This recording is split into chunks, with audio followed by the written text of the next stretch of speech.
Depuis la nuit des temps, des vérités enfouies sommeillent sous le sable du désert, dissimulées aux yeux du monde par des mains invisibles. Dans les profondeurs oubliées des bibliothèques interdites, dans les recoins secrets des monastères, anciens, des manuscrits attendent, depuis des siècles, que le voile du silence soit enfin levé.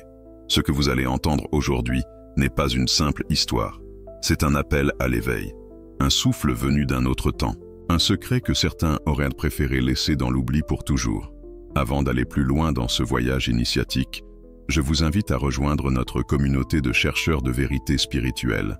Abonnez-vous dès maintenant et activez la cloche. Ensemble, nous déterrerons les mystères les plus profonds que le Vatican tente d'enterrer depuis des siècles. Car oui, il existe des évangiles interdits, des paroles du Christ lui-même, censurées, effacées, jugées trop dangereuses pour être connues du grand public. Mais pourquoi ? Pourquoi l'Église aurait-elle choisi de dissimuler ces textes sacrés? Que contiennent-ils de si bouleversants qu'il faille les bannir de la mémoire collective? Pour répondre à ces questions, il faut plonger dans un passé lointain, là où la foi, le pouvoir et le mystère s'entrelacent dans une danse obscure. Tout commence dans les premières décennies suivant la mort de Jésus. Ses disciples, porteurs de son enseignement, transmettent oralement ses paroles, ses gestes, ses révélations. Mais très vite, des divergences apparaissent. Certains prêchent une foi simple, tournée vers l'amour du prochain et la compassion. D'autres, initiés aux mystères les plus profonds, dévoilent un savoir réservé à ceux qui ont des yeux pour voir et des oreilles pour entendre. Ces derniers sont les gnostiques. Leur enseignement ne se limite pas à la simple croyance. Ils parlent d'une connaissance intérieure, d'une lumière cachée au fond de l'âme, d'un voyage initiatique que chacun doit entreprendre pour retrouver son origine divine. Mais très vite, ce savoir dérange, car un être éveillé, conscient de sa divinité intérieure, n'a plus besoin d'intermédiaires. Il n'a plus besoin de prêtres, de dogmes, de hiérarchies imposées, et c'est là que le danger apparaît pour l'Église naissante. Les pères de l'Église, confrontés à cette effervescence de doctrines multiples, comprennent que l'unité de la foi est la clé du pouvoir spirituel et politique. Ils décident alors de fixer une doctrine unique, une vérité officielle. Tout le reste devient hérésie. Lors des conciles de Nicée, de Constantinople, d'Éphèse, les choix sont faits. 4 évangiles sont retenus, Matthieu, Marc, Luc et Jean. Tous les autres sont rejetés, parfois brûlés, parfois enterrés dans des grottes reculées, afin qu'ils disparaissent à jamais. Mais l'univers a ses propres lois, et ce qui devait être effacé refait toujours surface au moment opportun. C'est ainsi qu'en 1945, près de Nag Hammadi, en Égypte, une découverte extraordinaire vient bouleverser l'histoire de la spiritualité. Un paysan, en creusant le sol aride, met à jour une jarre scellée contenant 13 codex en papyrus, parfaitement conservés dans le désert. À l'intérieur, des textes oubliés depuis plus de 1600 ans. L'évangile de Thomas, l'évangile de Philippe, l'évangile de la vérité, la Pistis Sophia, des traités gnostiques, des dialogues mystiques, des enseignements cachés de Jésus. L'évangile de Thomas, notamment, offre une vision radicalement différente de celle que l'on connaît. Jésus y déclare « Celui qui cherche, trouvera. Quand il aura trouvé, il sera troublé. Lorsqu'il sera troublé, il s'émerveillera et il régnera sur le tout. » Ici, pas de péché originel, pas de damnation éternelle. Le salut ne vient pas de l'extérieur, mais de l'éveil de la conscience. Le royaume n'est pas dans les cieux lointains, il est ici, maintenant, à l'intérieur de chaque être. Mais encore faut-il le voir. Ce message dérange fondamentalement. L'ordre établi, il rend l'homme libre, libre de toute autorité extérieure, libre de toute manipulation spirituelle. Et vous, sentez-vous parfois en vous cet appel mystérieux, cette petite voix intérieure qui semble vous murmurer des vérités oubliées depuis longtemps? Partagez vos ressentis dans les commentaires. Votre témoignage pourrait éveiller d'autres âmes. Mais les découvertes de Nag Hammadi ne sont que la partie émergée de l'iceberg. Car au fil des siècles, d'autres manuscrits ont été retrouvés, parfois même au cœur des archives les plus secrètes du Vatican. Car oui, le Vatican conserve dans ses sous-sols des milliers de documents jamais révélés au grand public. Des textes anciens, des correspondances interdites, des évangiles bannis. Pourquoi ce silence? Pourquoi cette volonté obsessionnelle de contrôle sur la mémoire spirituelle de l'humanité? La réponse est simple, mais vertigineuse. Ces textes révèlent un Christ très différent de celui qui est prêché dans les églises. Un Christ mystique, un guide intérieur, un maître initiatique. Il enseigne non pas une religion, mais un chemin de transformation de l'être. Un voyage intérieur vers la source divine originelle. Là où les dogmes proposent des règles extérieures à suivre, les évangiles interdits proposent un miroir dans lequel l'âme doit plonger pour se reconnaître enfin. Mais ce miroir n'est pas sans danger, car voir sa propre lumière oblige aussi à affronter ses ténèbres intérieures. C'est l'œuvre de l'individuation, comme l'aurait dit Jung, l'alchimie spirituelle de la transformation intérieure. La mort symbolique de l'ego pour renaître dans la lumière de l'être véritable. Pendant des siècles, ceux qui détenaient le pouvoir ont redouté ce savoir intérieur, car il menaçait leur autorité. Un peuple éveillé n'a besoin ni de prêtres pour l'intercéder, ni d'édifices majestueux pour l'impressionner. Il devient souverain de son propre royaume intérieur, maître de son destin spirituel. Ainsi, les évangiles gnostiques ne furent pas seulement ignorés, ils furent pourchassés, brûlés, et ceux qui osaient les transmettre furent persécutés sans pitié. Les cathares, en Occident, en furent un exemple tragique.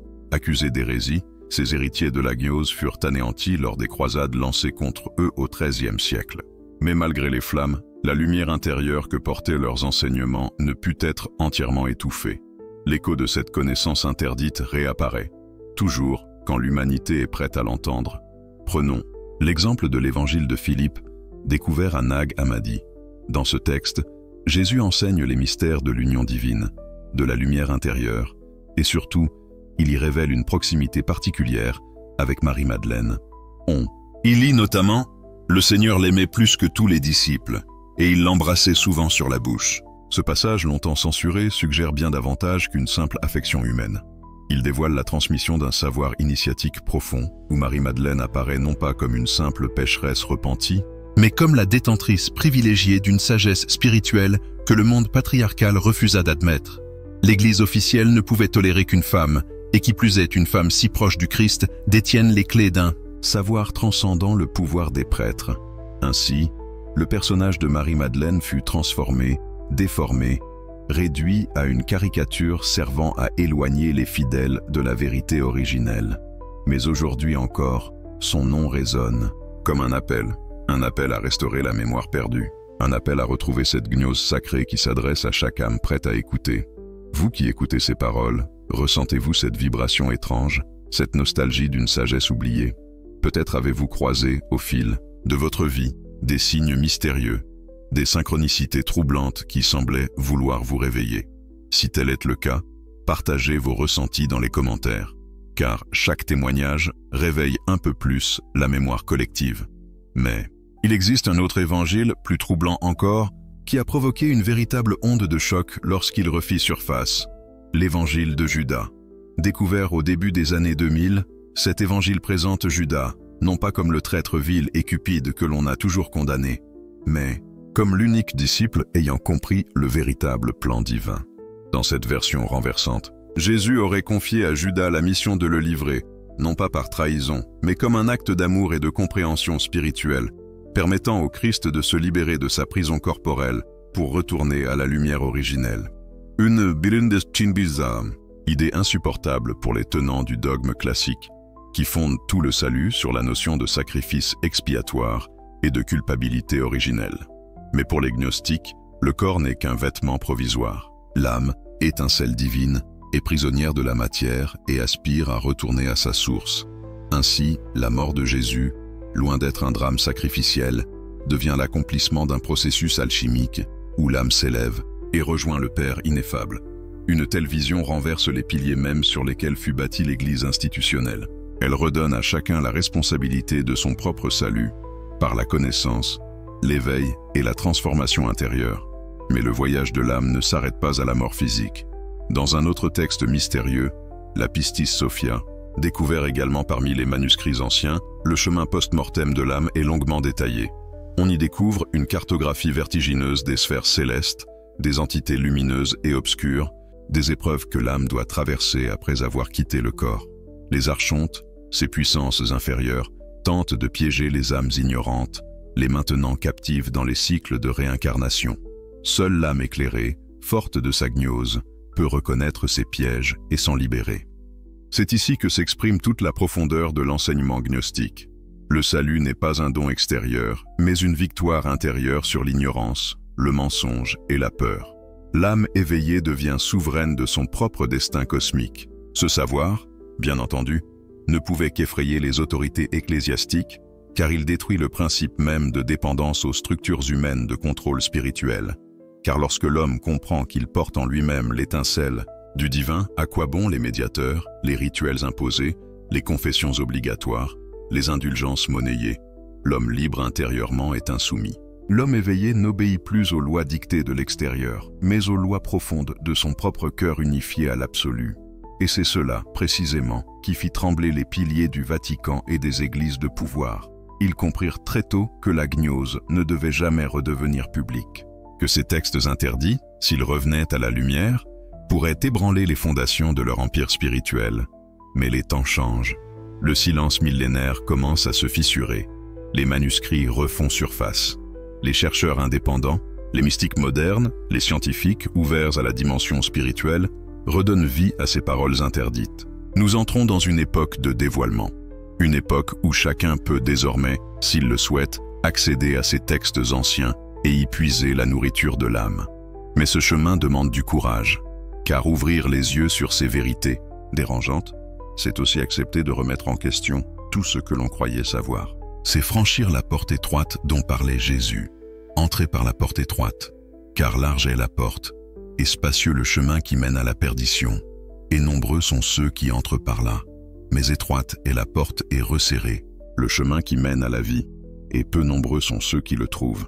Cette porte étroite, c'est celle de l'éveil intérieur, celle qui demande de mourir symboliquement à l'ego, aux illusions du monde, aux fausses sécurités, pour renaître dans la lumière. Mais cette porte étroite, cette voie intérieure, exige aussi une solitude sacrée, car sur ce chemin, nul ne peut marcher à notre place. Il ne s'agit plus de suivre des règles imposées, mais d'écouter cette voix intime, ce souffle discret, qui chuchote au fond de l'âme depuis toujours. Ce chemin fut enseigné autrefois par de nombreux maîtres oubliés, avant même que le nom de Jésus ne résonne sur les collines de Galilée.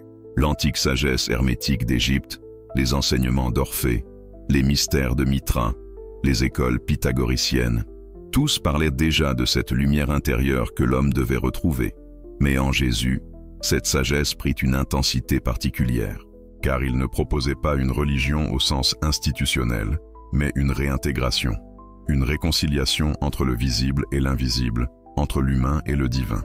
Ces paraboles n'étaient pas de simples histoires morales, mais des clés symboliques, des portes codées vers la compréhension des lois universelles.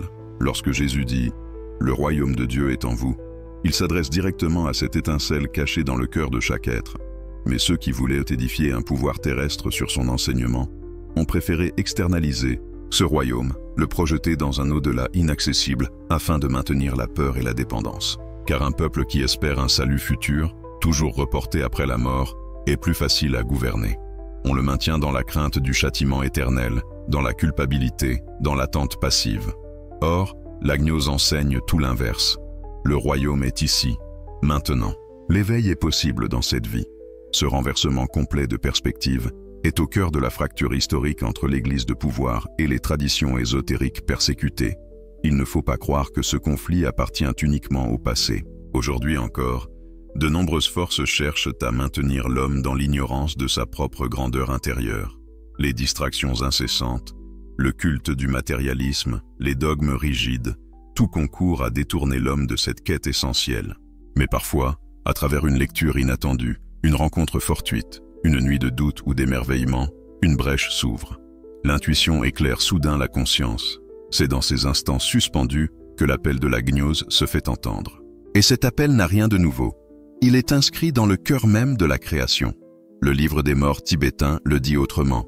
Reconnais la lumière. C'est ta propre lumière. À travers les époques, les formes extérieures des religions ont changé. Mais la quête intérieure, elle, demeure toujours la même. L'homme cherche la source dont il est issu. Il pressent confusément qu'il est plus que chair et sang, qu'il est fragment d'éternité incarné dans un souffle éphémère. Ce frémissement, cette nostalgie du divin, habite chaque âme sensible. Et vous qui m'écoutez, ressentez-vous parfois cette étrange mélancolie, cette sensation d'être en exil, loin de votre véritable patrie céleste? Si oui, sachez que ce pressentiment est le premier appel de l'éveil. Partagez votre ressenti dans les commentaires, car chaque témoignage éclaire le chemin d'autres chercheurs.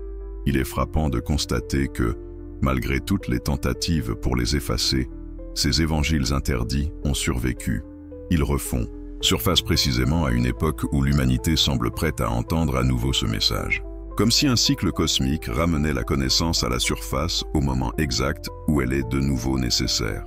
Dans la tradition alchimique, cela correspond aux grandes œuvres. L'homme, à travers les épreuves, purifie sa matière brute pour retrouver l'or spirituel caché en lui.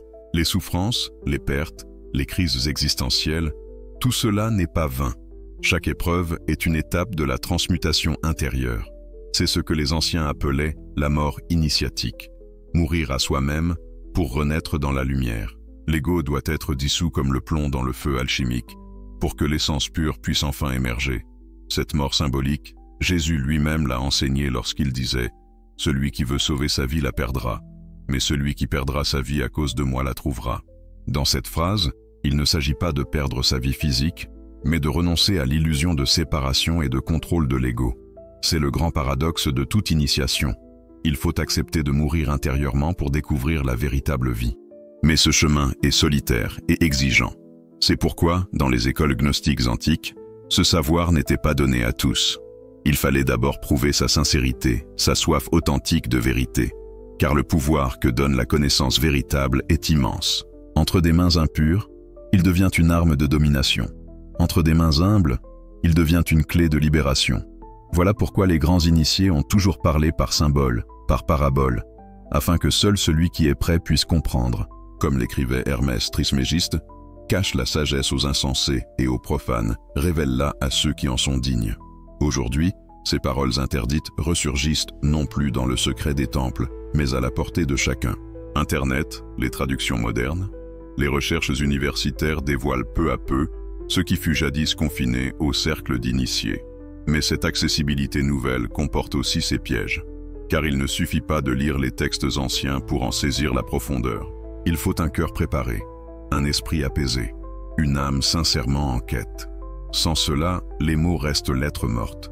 C'est pourquoi la véritable gnose ne peut jamais être simplement transmise de l'extérieur. Elle naît de l'intérieur, lorsque l'être est prêt. Car au fond, tout est toujours question de préparation intérieure.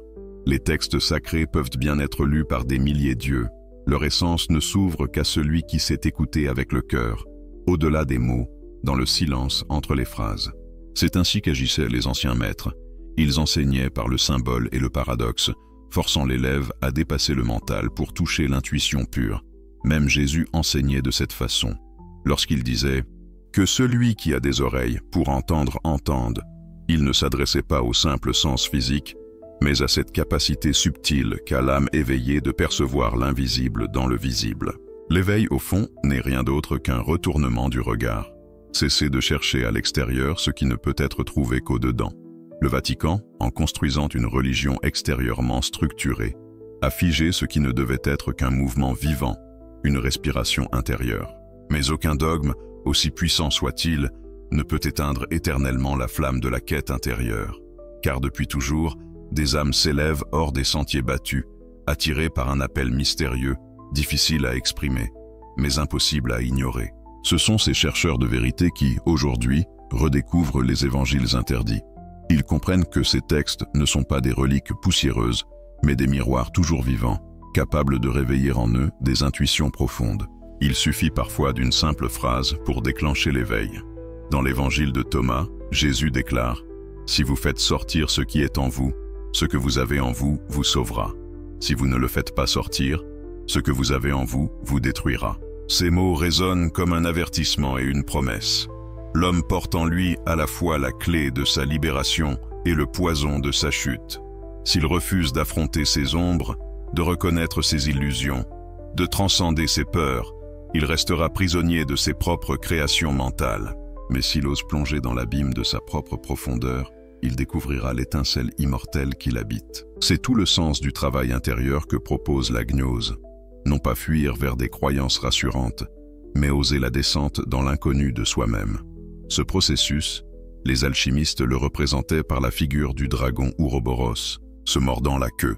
Le commencement et la fin ne font qu'un.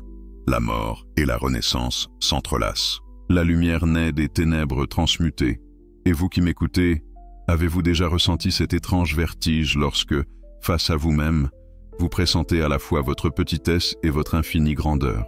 Si cette sensation vous habite, sachez que vous êtes déjà en chemin. N'hésitez pas à partager vos ressentis dans les commentaires. Chaque parole partagée éclaire la voix d'un autre. Plus nous avançons dans la redécouverte de ces évangiles interdits, plus une évidence se dessine.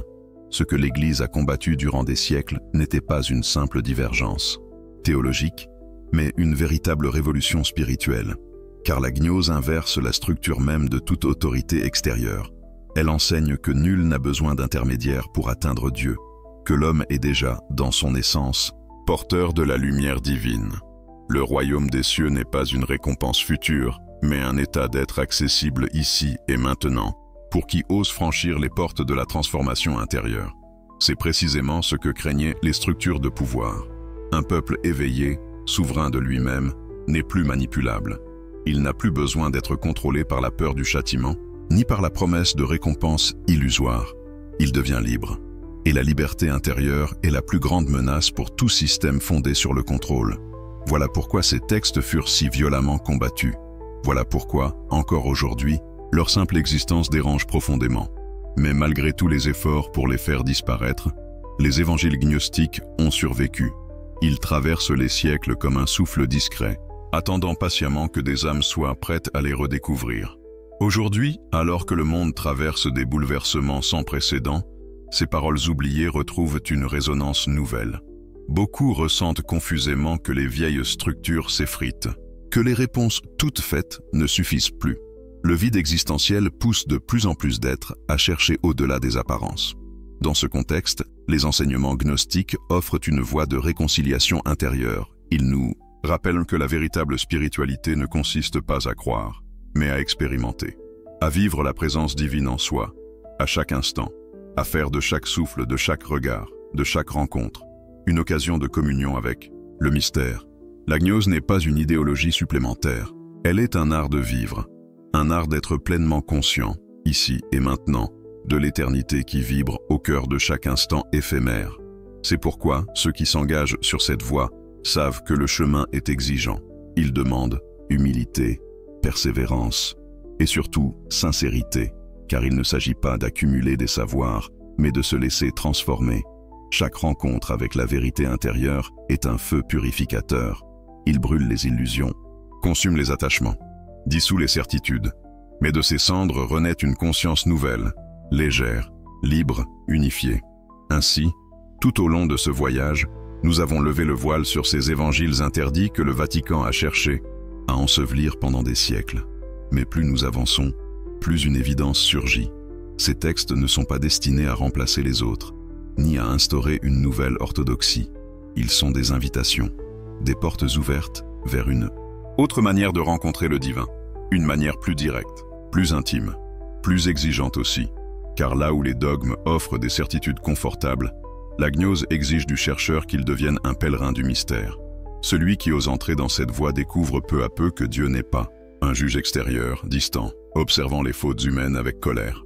Non, le divin est un souffle, une présence infiniment proche, une tendresse infinie qui habite chaque parcelle de l'être. Les soufis, à travers les poèmes de Rumi, le disent avec une douceur poignante. Tu n'es pas une goutte dans l'océan, tu es l'océan entier dans une goutte. Voilà le cœur du message que portèrent ces évangiles oubliés. Un message si simple et pourtant si dangereux pour ceux qui voulaient dominer les consciences. Mais aujourd'hui, après des siècles d'obscurité, la lumière revient. Les manuscrits de Nag Hammadi sont désormais traduits, étudiés, partagés. Les chercheurs indépendants explorent les recoins oubliés des archives secrètes.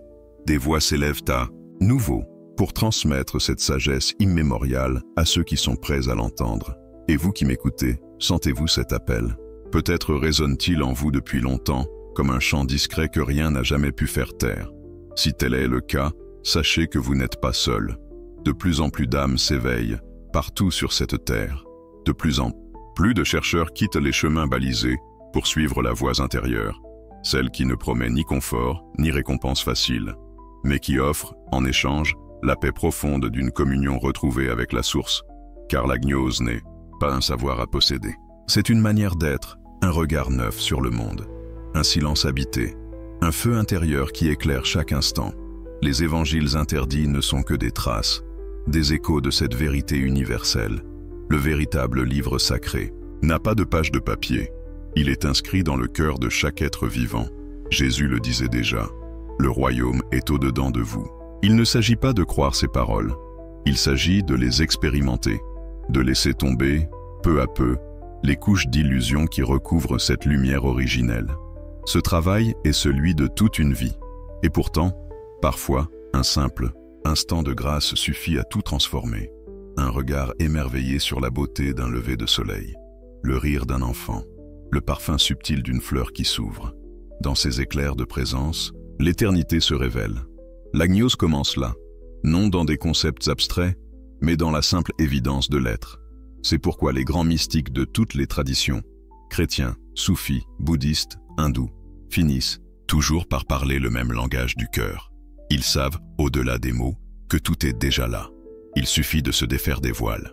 Le danger des évangiles interdits n'est donc pas dans ce qu'ils disent. Il est dans ce qu'ils réveillent.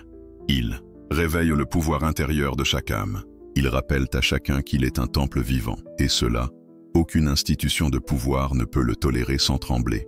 Mais désormais, le temps du silence est révolu. Les voiles tombent. La lumière filtre à travers les anciennes fissures. Une ère nouvelle s'annonce, où l'homme, enfin, pourra marcher debout, libre et réconcilié avec sa véritable nature. Vous qui êtes arrivés jusqu'ici, sachez-le, vous avez déjà franchi une étape sur ce chemin. Chaque question qui naît en vous est une porte. Chaque soif de vérité est une graine d'éveil. Ne vous précipitez pas. Laissez la graine germer, tranquillement, car chaque âme a son propre rythme. Mais souvenez-vous toujours, le divin ne vous est pas extérieur. Il respire en vous, à chaque instant. Pour ne manquer aucune des prochaines révélations et continuer ensemble ce voyage d'éveil, abonnez-vous dès maintenant à notre chaîne et activez la cloche. Rejoignez cette communauté grandissante d'âmes en quête de vérité. Ensemble, nous poursuivrons l'exploration de ces mystères oubliés, de ces sagesses cachées, de ces vérités interdites que le Vatican et les puissances temporelles ont tenté de dissimuler depuis des siècles. Mais la lumière, toujours, finit par triompher de l'ombre.